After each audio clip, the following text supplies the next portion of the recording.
နင်ပြောခဲ့ဘူးတဲ့ကတိတွေချာမှာ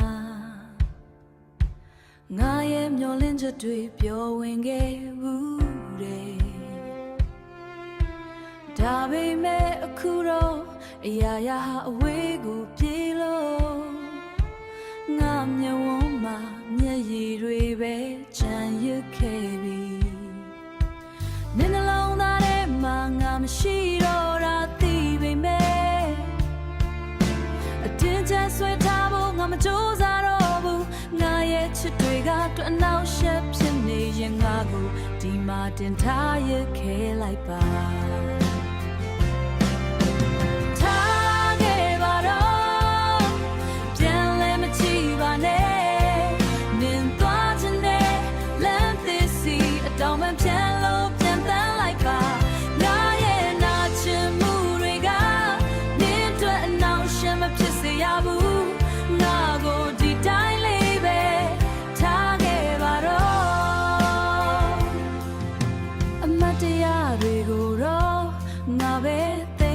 ထားပါမယ်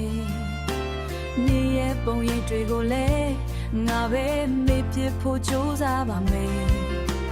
လမ်းခွဲဖို့စကားလုံးတွေနဲ့ရှာမနေပါနဲ့တော့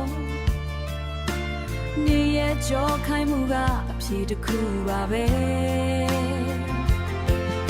အချိန်ကတော့နှစ်ယောက်အတူရှိခဲ့တဲ့နေရက်တွေ